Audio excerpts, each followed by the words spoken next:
எல்லாருக்கும் வணக்கம். Welcome to my channel sadhus recipes. இன்றைக்கி நம்ம பார்க்க போகிறது வந்து பஜ்ஜி மிளகாவில் வந்து ஒரு மோர் குழம்பு எப்படி செய்கிறது அப்படின்றத நான் சொல்கிறேன். யூஸ்வலி பஜ்ஜி மிளகா வச்சுட்டு சப்ஜி இல்லைனா பஜ்ஜி அப்படி பண்ணுவாங்க. இன்றைக்கி கொஞ்சம் வித்தியாசமாக மோர் குழம்பு எப்படின்னு பார்க்கலாம்.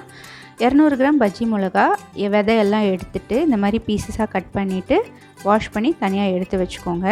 வேணால் உப்பு தண்ணியில் வாஷ் பண்ணிக்கலாம், உங்களுக்கு காரம் குறையும்.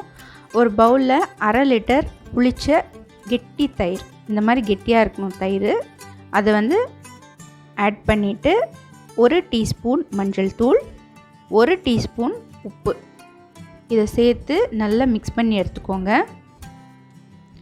நல்லா இந்த மாதிரி ஒரு விஸ்கர் எடுத்து நல்லா மிக்ஸ் பண்ணி எடுத்து வச்சுக்கோங்க. தயிரோட இந்த மஞ்சள் தூளும் உப்பும் சேரும்போதுட்டு உங்களுக்கு கொஞ்சம் நேரம் அது ஊறினா நல்லாயிருக்கும். தண்ணி விட்டுட்டு கொஞ்சம் டைல்யூட்டடாக இந்த மாதிரி தயிரை கரைச்சி எடுத்து வச்சுக்கோங்க. ஒரு மிக்ஸி ஜாரில் ஒரு பேஸ்ட் அரைக்க போகிறோம். 1/4 கப் தேங்காய் ஆட் பண்ணிக்கோங்க, 5 காஞ்ச மிளகா ஆட் பண்ணிக்கோங்க, 1/2 டீஸ்பூன் வந்து தனியா, 1/4 டீஸ்பூன் ஜீரகம், அப்புறமா பொட்டுக்கடலை ஒரு ஃபுல் டீஸ்பூன் ஆட் பண்ண போகிறேன். வேணும்னா 1 டேபிள் ஸ்பூன் அளவுக்கு கூட நீங்கள் ஆட் பண்ணிக்கலாம். ஏன்னா இந்த பொட்டுக்கடலை கம்பல்சரி ஆட் பண்ணணும், அதுதான் பஜ்ஜி மிளகாவோட காரத்தை குறைச்சிடும். கொஞ்சமாக தண்ணி விட்டுட்டு இந்த மாதிரி ஃபைன் பேஸ்ட்டாக இந்த கன்சிஸ்டன்சிக்கு கரைச்சி எடுத்து வச்சுக்கோங்க. இப்போது ஒரு பேனில் நம்ம 3 டேபிள் ஸ்பூன் அளவுக்கு எண்ணெய் சேர்த்து ஹீட் ஆனதுக்கப்புறமா ஒரு 1/2 டீஸ்பூன் கடுகு, 1/2 டீஸ்பூன் ஜீரகம், 1/2 டீஸ்பூன் உளுத்தம்பருப்பு, கொஞ்சமாக கருவேப்பிலை சேர்த்துக்கலாம். நல்லா பொரித்து வந்ததுக்கப்புறமா 2 காஞ்ச மிளகா சேர்த்துக்கலாம்.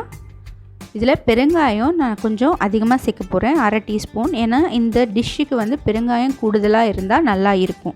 இப்போ பஜ்ஜி மிளகா சேர்த்து ஒரு 1 to 2 மினிட்ஸ் நம்ம ஃப்ரை பண்ணிக்கலாம்.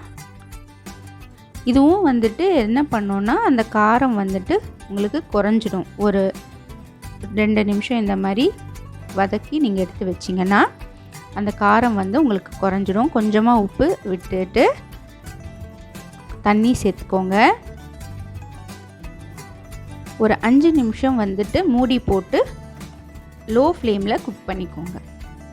இப்போது தண்ணி ஃபுல்லாக எவாப்ரேட் ஆகிடுச்சு, 5 நிமிஷம் ஆகிடுச்சு. இந்த ஸ்டேஜில் நம்ம அரைச்சி எடுத்த அந்த தேங்காய் பேஸ்ட்டு இதில் ஆட் பண்ண போகிறோம். தேங்காய் பொட்டுக்கடலை இதெல்லாம் இருக்கிறதால கண்டிப்பாக உங்களுக்கு இது காரம் இருக்காது.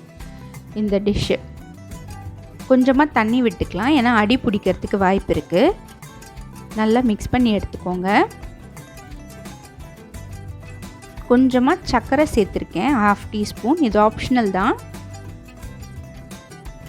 விருப்பப்படுறவங்க சேர்த்துக்கலாம், இல்லைன்னா வேண்டாம். லைட்டாக உங்களுக்கு வந்து பபிள்ஸ் வர ஸ்டார்ட் ஆகும் நீங்கள் மிக்ஸ் பண்ணும்போதுட்டு. அப்போது இந்த மாதிரி பபிள்ஸ் வரும்போது, கொதி ஸ்டார்ட் ஆகும்போது நம்ம கரைச்சி வச்சுருக்கிற தயிர் இதில் சேர்த்துடலாம். எப்போவுமே தயிர் சேர்த்ததுக்கப்புறமா மோர் குழம்பு வந்து ரொம்ப நேரம் கொதிக்கக்கூடாது. ஸோ நல்லா வந்து மிக்ஸ் பண்ணிக்கோங்க. இந்த மாதிரி இந்த விஸ்கர் எடுத்து நீங்கள் மிக்ஸ் பண்ணிங்கன்னா அந்த காயெல்லாம் உடையாமல் உங்களுக்கு மிக்ஸ் ஆகும். இல்லைனா நீங்கள் நார்மல் கரண்டியில் கூட மிக்ஸ் பண்ணிக்கலாம்.